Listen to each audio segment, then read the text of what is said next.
Next question पूछा, वो उसने मेरे से पूछा कि आप जर्मनी में टैक्स किसका पे करते हो। मैं शॉक हो गया, मतलब उसको ये भी पता था कि मैं जर्मनी में टैक्स भी पे करता हूँ। जो बोल दिया आपकी टोटल अर्निंग कितने का, मैं मंथली 6 से 7 लाख रुपए कमा लेता हूँ। उस बंदी ने मेरे से पहले 7 लोगों का रिजेक्ट किया था। लिटरली मैं पूरे रास्ते ये सोच रहा था यार इस मैडम के पास नहीं जाना। मेरे पास 15,000 रुपये नहीं थे। लिटरली बोला, मजाक नहीं कर रहा, आप लोग लगेगा फेंक रहा है। तो यूएस वीज़ा मिलने के पीछे मेरा एजुकेशन बैकग्राउंड। हेलो गाइस, कैसे हो आप लोग। तो भाई राइट नाउ मैं हूँ कोलालमपुर एयरपोर्ट में, और आगे बहुत सारा एडवेंचर होने वाला है। और जो वीडियो है ना, उसके ऊपर हम लोग बात करते हैं।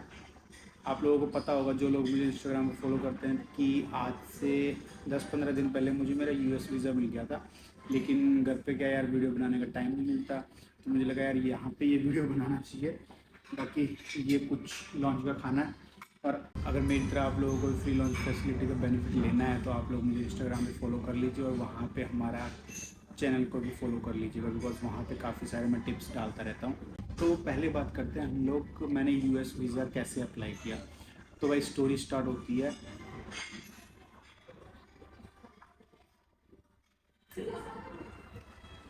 तो सबसे बड़ा क्वेश्चन कि मैंने यूएस वीज़ा कैसे अप्लाई किया, और मुझे कैसे फर्स्ट अटैम्प्ट में यूएस वीज़ा मिल गया। तो स्टोरी स्टार्ट होती है नवंबर, राउंड दिवाली के आसपास। नहीं, जब मैं गया था रशिया उस टाइम पे, तो उस टाइम में मेरे दिमाग में पहले से था, मेरे दिमाग में यार यूएस वीज़ा अप्लाई करना है, यूएस वीज़ा अप्लाई करना है। तो उस टाइम पे मैंने बैठे बैठे अप्लाई कर दिया, और मैंने पे किए थे अराउंड 15,500 के आसपास, $185 के आसपास पे किए थे। तो हर बार करेंसी कन्वर्जन चेंज होता रहता है, कभी कभी 15,000 का पड़ जाता है, कभी कभी 17,000 का पड़ जाता है। मैंने जो पे किए थे वो किए थे 16,800। फिर मेरे को पहली जो अपॉइंटमेंट मिली थी, मैंने सारा फिल करने के बाद, मैं आप लोगों को नीचे डॉक्यूमेंटेशन भी बता दूंगा किस तरीके से आप लोगों को करना है। आप लोगों को पहला जो लिंक मिलेगा DS-160 फॉर्म फिल करना है, उसमें कुछ नहीं है, आप लोगों को सारी अपनी डिटेल्स डालनी है, और क्या करते हो, क्या जॉब है आप लोगों की, और आपका बिजनेस है तो बिजनेस क्या है, सारी चीज़ें आप लोगों को फिलअप करनी है।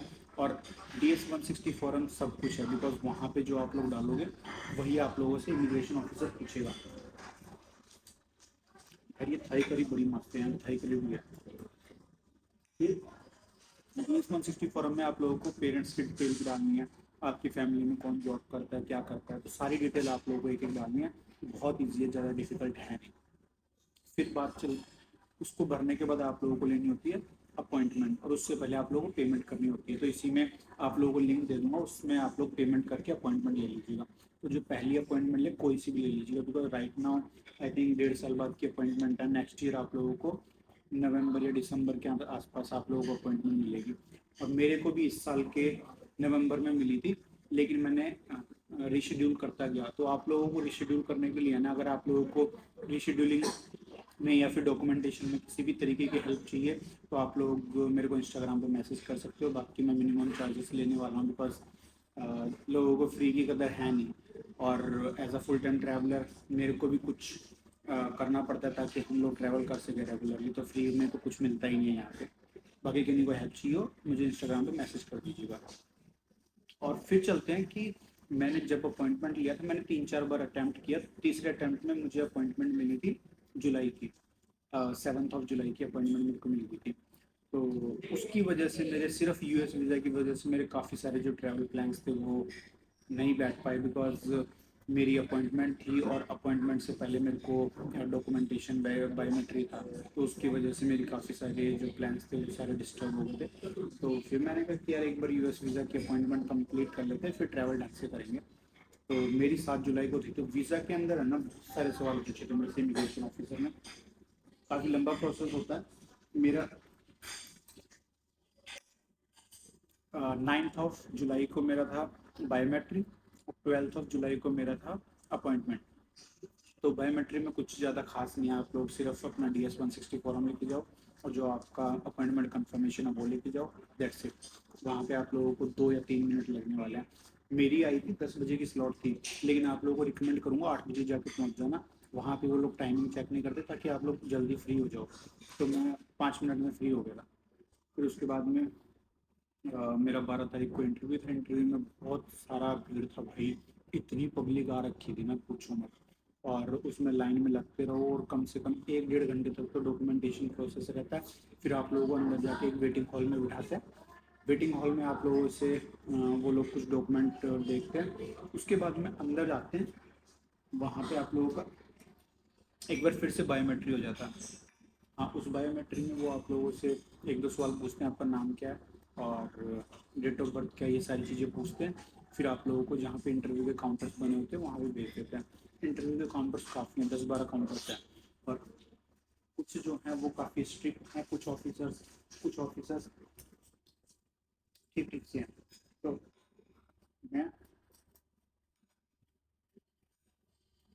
मैं वहाँ पे कम से कम है ना, ये मान लो 10-15 मिनट में तो लाइन में लगा था। उसके बाद में मेरा नंबर आ गया था आधे घंटे बाद, लगभग आधे घंटे बाद। फिर मैंने इंटरव्यू के लिए एक नाइजीरियन की, आई थिंक अफ्रीकन की, अमेरिकन अफ्रीकन थी, उनके पास गया।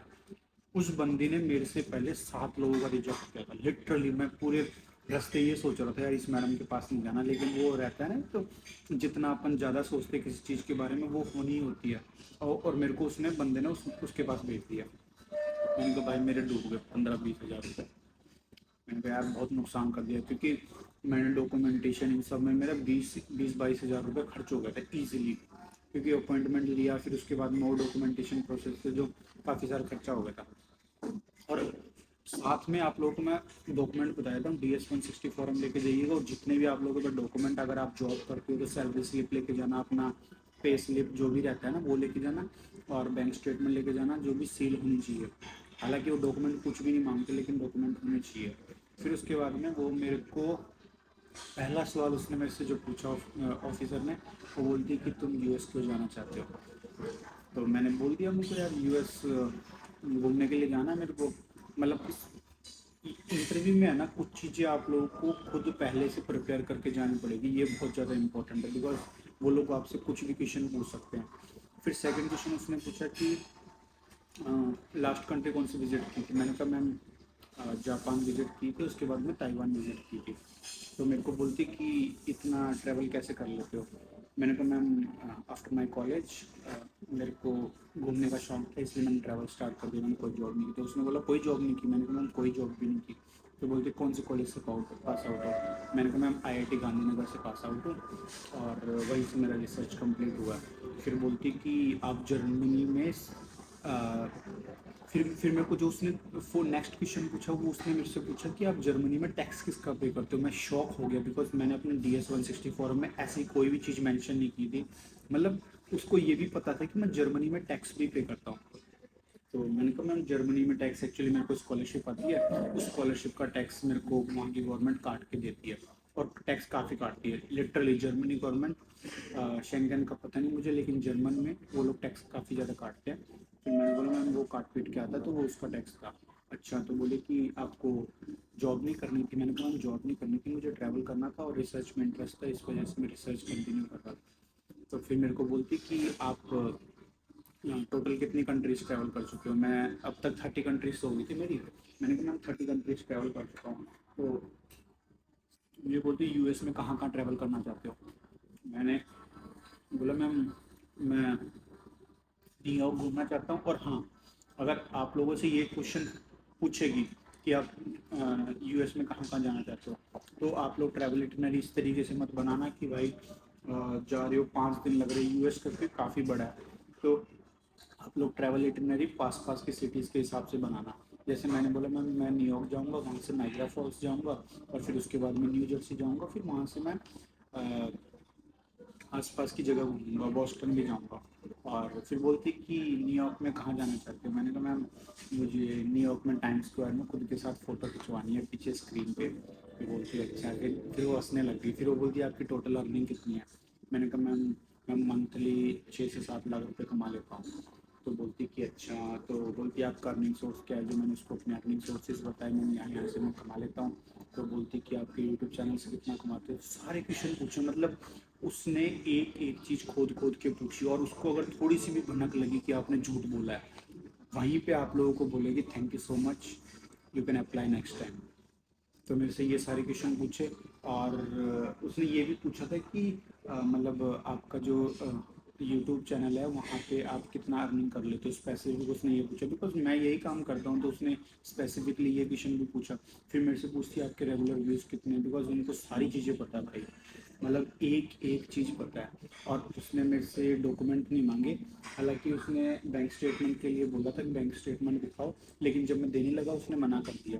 तो उसने खास ऐसे मेरे से कोई डॉक्यूमेंट वेरीफाई नहीं करवाया। उसके बाद में मेरे को बोलती कि you can put your 4 fingers. तो मैंने वहाँ पे स्क्रीन पे अपने 4 फिंगर्स डाले और खत्म। तो आप सोचो यार, यूएस वीज़ा मेरे को जब उसने बोला ना 4 फिंगर्स लगा, उसके बाद में बोलती योर वीज़ा इज अप्रूव। भाई मेरी जो खुशी का ठिकाना था ना, मतलब मैं बता नहीं सकता क्या अंदर से फील हो रहा था मुझे। और जब तुम यूएस वीज़ा फर्स्ट अटेम्प्ट में अप्लाई करते हो ना, तो एक डर बैठा रहता है यार। मैं अपनी कंडीशन बताऊँ ना भाई, मेरे पास 15,000 रुपये नहीं थे, लिटरली बोला, मजाक नहीं कर रहा, आप लोग लगेगा फेंक रहा है। उस टाइम पे 15,000 रुपये नहीं थे, लेकिन मैंने अपने पापा को बोला यार पापा 15,000 रुपये दे दो, आपको वापस रिटर्न कर दूंगा बाद में। तो उनसे पैसे लेके मैंने यूएस वीज़ा अप्लाई किया था, और एक रिस्क पे अप्लाई किया था। और फिर लास्ट के दिन तो मैंने सोच लिया था मिलेगा तो मिल जाएगा, नहीं तो देख लेंगे क्या होगा जो भी है। लेकिन आप लोगों को एक ही चीज़ बोलूँगा भाई, यूएस वीज़ा अप्लाई करो, बिल्कुल कॉन्फिडेंस रहिएगा। और ट्रैवल इटनरी बराबर बना के जाइएगा, मतलब एक एक चीज़ की ट्रैवल इटनरी बना के जाइएगा। बैंक स्टेटमेंट होना चाहिए आप लोगों के पास, और आप लोगों को पता होना चाहिए कि आप लोग न्यूयॉर्क में जा रहे हो तो वहाँ क्या क्या घूमोगे। और आप लोगों के पास पता होना चाहिए कहाँ कहाँ आप लोग रुकोगे। हाँ ये चीज़ है, वहाँ पे वो लोग आप उससे होटल बुकिंग नहीं पूछेंगे, आप लोगों से फ्लाइट टिकट्स नहीं पूछेंगे, कुछ नहीं पूछेंगे, लेकिन आप लोगों का प्लान जरूर पूछेंगे। मेरे से बोला कि आप कब जाना चाहते हो। मैंने कहा मैं 2 मंथ्स बाद ट्रैवल करूँगा, तो अभी कोई प्लान नहीं है। मैंने इतना सा बोला था उन लोगों को। तो यूएस वीज़ा मतलब हार्ड भी है और इजी भी है। मैं इस चीज़ को मेंशन क्या ही करूँ यार, कि वो डिपेंड करता है कि आपके पास ऑफिसर किस तरीके का आता है और किस तरीके के सवाल पूछा है। जो मेरे पास मैडम आई थी उसने खुद के सवाल पूछे थे, लेकिन मैंने कॉन्फिडेंटली सारी चीज़ों का जवाब दिया था। तो यूएस वीज़ा फाइनली हमारा अप्रूव हो गया। बाकी आप लोगों को दिखा भी देता हूँ। हालांकि है ना, पिछला वीडियो जो मैंने शॉर्ट्स डाला था ना यूट्यूब पे, यूट्यूब वालों ने उस वीडियो को डिलीट मार दिया। तो मैं वीज़ा वीज़ा तो नहीं दिखाने वाला, लेकिन अपने को फाइनली मिल गया वीज़ा भाई।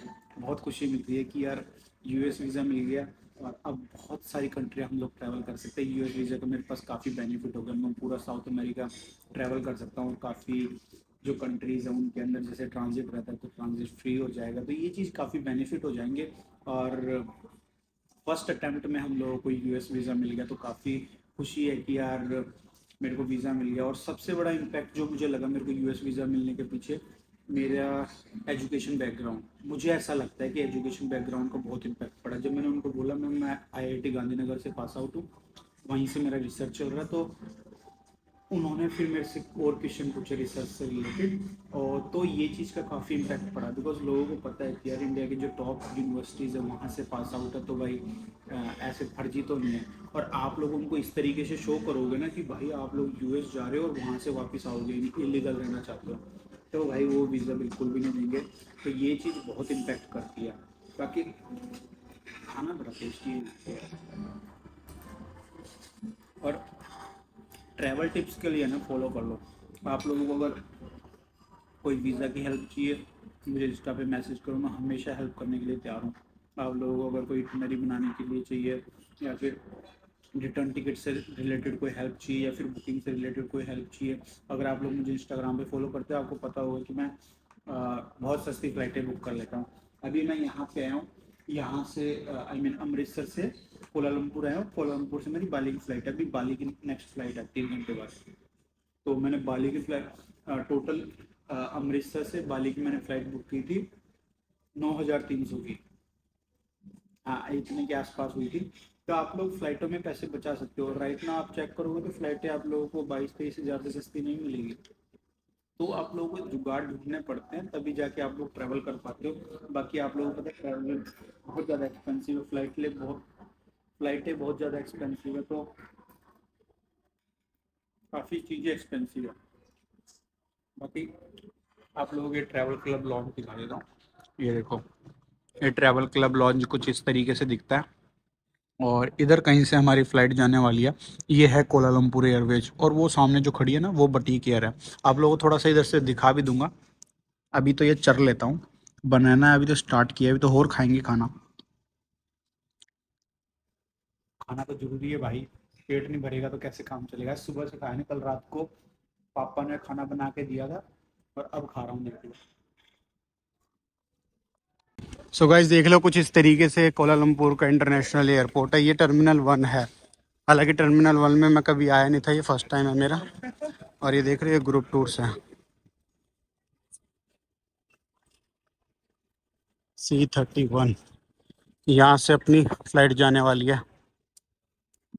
तो अभी तक मैंने आप लोगों को बताया नहीं था कि मैं कौन से एयरपोर्ट पे हूँ। अभी मैं हूँ कोलालमपुर इंटरनेशनल एयरपोर्ट, यहाँ से मैं जा रहा हूँ बाली। और आपको आगे के बहुत सारे वीडियोस देखने को मिलने वाले हैं, तो चलते हैं। मेरा गेट भी ओपन हो गया। बाकी होप सो आप लोगों को इन्फॉर्मेशन मिल गई होगी मुझे किस तरीके से यूएस वीज़ा मिला था। सारे क्वेश्चन मैंने क्लियर कर दिए थे। बाकी कोई भी डाउट हो तो आप लोग मुझे इंस्टाग्राम पे मैसेज कर लीजिएगा, या फिर आप लोग कमेंट करके मेरे से क्वेश्चन पूछ लीजिए।